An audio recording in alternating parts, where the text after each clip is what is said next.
अगर आप इस तरह से लोगों को कुचल दें तो फिर जाहिर है कि उसमें से कुछ लोग फिर हिंसक बन जाते हैं। अगर आप उनका अहिंसक आंदोलन को कुचल दें तो फिर उसमें से कुछ लोग हिंसक बन सकते हैं और बन जाते हैं। और एक तरफ ये सरकार ये चाहती है कि भाई हम माओइस्ट प्रॉब्लम को खत्म कर दें, और दूसरी तरफ आदिवासियों के हक को इस तरह से कुचला जा रहा है सिर्फ एक समूह को फायदा पहुंचाने के लिए। सब कुछ किया जा रहा है, सब चीजों की धज्जियां उड़ाई जा रही हैं, चाहे पर्यावरण की हो, चाहे वाइल्ड लाइफ की हो, चाहे आदिवासी के राइट्स की हो, चाहे और कानूनों की हो। सबकी धज्जियां उड़ाई जा रही हैं सिर्फ एक समूह को फायदा पहुंचाने के लिए।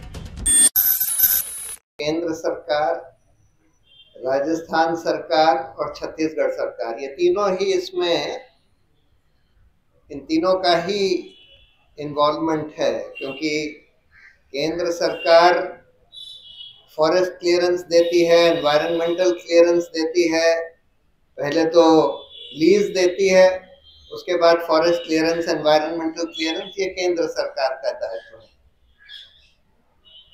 इसमें माइनिंग लीज राजस्थान ऊर्जा विद्युत निगम को दी गई, जो कि एक राजस्थान सरकार की संस्था है, और माइनिंग होनी है छत्तीसगढ़ के अंदर, तो इसलिए तीनों सरकारें इसमें इन्वॉल्व हैं।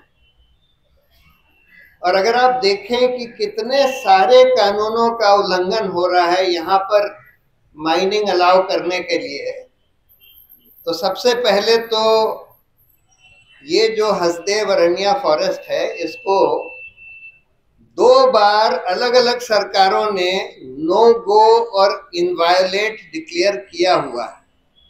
और उसका आधार ये था कि जहां पर भी फॉरेस्ट ऐसे हैं जिसकी क्राउन डेंसिटी 50% से ज्यादा हो, यानी कि अगर आप ऊपर से देखें तो 50% से ज्यादा एरिया जो है वो पेड़ों से या पेड़ की छांव से ढके हुए हैं, ढका हुआ है, तब उसको नो गो या इनवायलेट डिक्लेयर किया जाता था कि यहाँ पर कोई नॉन फॉरेस्ट एक्टिविटी नहीं अलाउ करी जाएगी।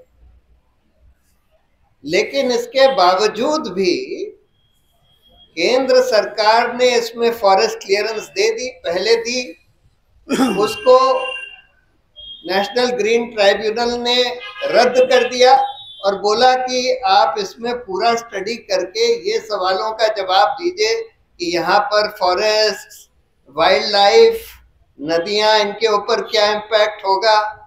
आप एंथ्रोपोसेंट्रिक रीजंस ना लीजिए, ये सब देखकर फिर आप तय करिए। और उसके बाद बहुत सालों तक इन्होंने कुछ नहीं किया। सुप्रीम कोर्ट में केस पेंडिंग था, उन लोगों ने अपील करी हुई थी एनजीटी के खिलाफ। उसके बाद जब सुप्रीम कोर्ट को यह बताया गया, तब इन लोगों ने 2 ऑर्गेनाइजेशन से बोला कि अच्छा तुम स्टडी करके बताओ। एक ICFRE, Indian council for forest research and education, और एक wild life institute of India. दोनों ने अपनी अपनी रिपोर्ट्स दी। वाइल्ड लाइफ इंस्टीट्यूट ने तो बिल्कुल साफ कह दिया कि बिल्कुल यहाँ पर ये तो बहुत ही नुकसान होगा, हर तरह का नुकसान होगा, और यहाँ बिल्कुल माइनिंग नहीं अलाउ होनी चाहिए। Indian council for forest research and education ने गोलमोल कुछ बोल दिया, कुछ बोला कि हाँ ये नुकसान होगा, वो नुकसान होगा, लेकिन आखिर में बोल दिया कि अच्छा परमिशन दी जा सकती है। और उसके आधार पर बगैर ये सब चीजें कंसिडर करे, केंद्र सरकार के फॉरेस्ट एडवाइजरी काउंसिल ने बोल दिया कि हाँ परमिशन दे दी जाए यहाँ खदानों की। और इसी तरह से एनवायरमेंटल क्लियरेंस भी, एनवायरमेंटल क्लियरेंस के जो रूल्स हैं वो ये कहते हैं कि आपको ये देखना होगा कि कोई और ऑल्टरनेटिव है क्या इस माइनिंग का। क्योंकि देखिए ये जो फॉरेस्ट हैं, हसदेव अरण्या फॉरेस्ट, यहाँ पर पूरे देश का सिर्फ 2% कोयला है, चाहे सबसे डेंस, सबसे बड़ा एरिया है कंटिगुअस नो गो और इनवायलेट फॉरेस्ट का, लेकिन पूरे देश का सिर्फ 2% कोल रिजर्व वहां पर है। लेकिन फिर भी उसको अनदेखा करके ये सब परमिशन दे दी गई। और जैसे ही राजस्थान और छत्तीसगढ़ की सरकार भाजपा के हाथ में आई, तुरंत वहां पेड़ काटने की प्रक्रिया शुरू कर दी गई। और जैसे आपको बताया गया, एक तरफ तो सारे आदिवासी समाज के राइट्स का हनन हो रहा है क्योंकि ग्राम सभाएं कराई नहीं गई, फर्जी कराई गई वगैरह वगैरह। दूसरी तरफ जब वो पीसफुल प्रोटेस्ट कर रहे थे तो उनको पीसफुल प्रोटेस्ट करने से भी रोक दिया गया और लोगों को अरेस्ट कर लिया गया। वहां इतने सारे 15,000 पुलिस वगैरह भेज दिए गए जिससे कि वहां पर ये सारे पेड़ काटे जा सके। और कहते हैं कि करीब 50,000, अभी उन्होंने बोला 15,000, 30,000, कोई 50,000 कह रहा था, लेकिन कम से कम 15-20 हजार पेड़ वहां कुछ ही दिन में 3 दिन के अंदर काट दिए गए। और दूसरा इलीगैलिटी ये है कि सुप्रीम कोर्ट ने जब कोयले की खदानों को रद्द किया था ये कह के कि भाई आपने कोई प्रॉपर ऑक्शन नहीं किया, फर्जी तरीके से अलॉटमेंट कर दिया, तो जो राज्य सरकार को अलॉटमेंट करे गए थे बगैर किसी ऑक्शन के, उसमें भी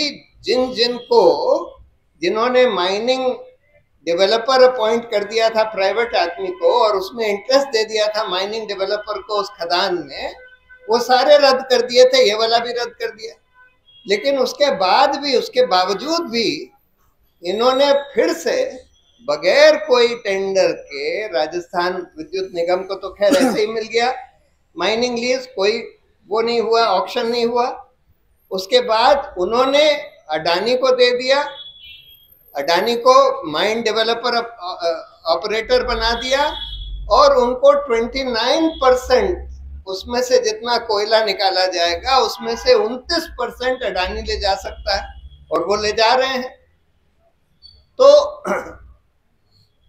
हर तरह के कानून का उल्लंघन किया गया। और खेद की बात यह है कि ये सब मामले सुप्रीम कोर्ट में पेंडिंग है, लेकिन अनफॉर्चुनेटली उसकी सुनवाई नहीं हो रही और इस बीच में ये सारे जंगल काटे चले जा रहे हैं।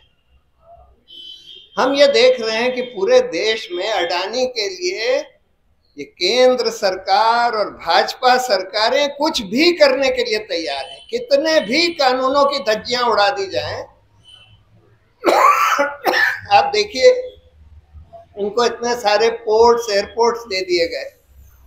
एयरपोर्ट में तो रूल था कि जो कंपनी ने कभी एयरपोर्ट नहीं चलाया उनको नहीं दिया जा सकता, लेकिन फिर भी वो रूल बदल के अडानी को 6 एयरपोर्ट्स दे दिए गए और उसके बाद धड़ाधड़ उन्होंने पैसेंजर फीस वहां बढ़ा दी।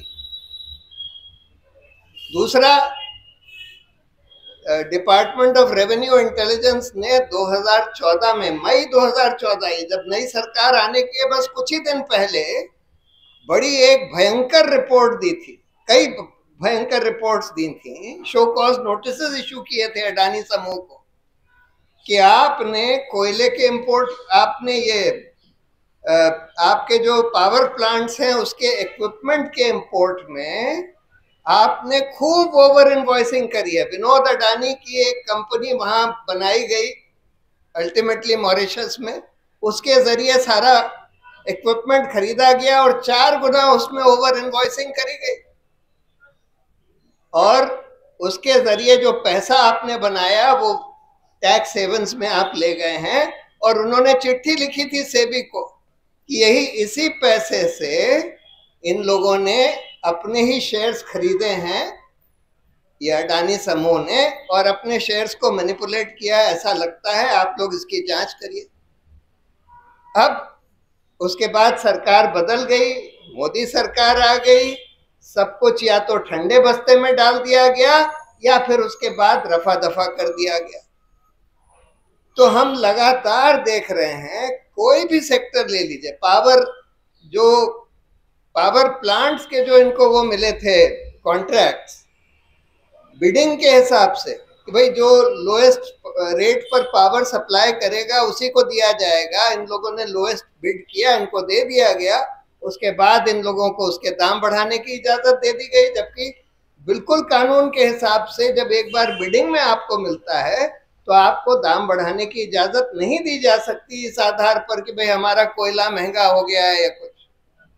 लेकिन सब कुछ किया जा रहा है, सब चीजों की धज्जियां उड़ाई जा रही हैं, चाहे पर्यावरण की हो, चाहे वाइल्ड लाइफ की हो, चाहे आदिवासी के राइट्स की हो, चाहे और कानूनों की हो, सबकी धज्जियां उड़ाई जा रही हैं सिर्फ एक समूह को फायदा पहुंचाने के लिए।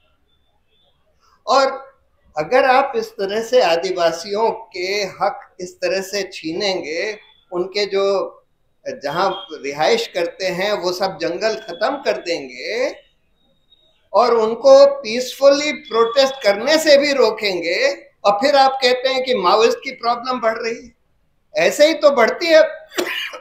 माओइस्ट की प्रॉब्लम क्यों बढ़ती है? अगर आप इस तरह से लोगों को कुचल दें तो फिर जाहिर है कि उसमें से कुछ लोग फिर हिंसक बन जाते हैं। अगर आप उनका अहिंसक आंदोलन को कुचल दें तो फिर उसमें से कुछ लोग हिंसक बन सकते हैं और बन जाते हैं। और एक तरफ ये सरकार ये चाहती है कि भाई हम माओइस्ट प्रॉब्लम को खत्म कर दें, और दूसरी तरफ आदिवासियों के हक को इस तरह से कुचला जा रहा है सिर्फ एक समूह को फायदा पहुंचाने के लिए। तो इसलिए ये जरूरी है कि सारे देश को इनके साथ खड़ा होना चाहिए और अपनी आवाज उठानी चाहिए कि ये सब क्या हो रहा है, ये सब लूट बंद होनी चाहिए। देश का पर्यावरण इस तरह से नष्ट नहीं किया जा सकता, आदिवासियों के हक इस तरह से नहीं छीने जा सकते। ये तो हम लोगों की सबका दायित्व है ये सब करने का। यही मैं कहना चाहता था। Thank you.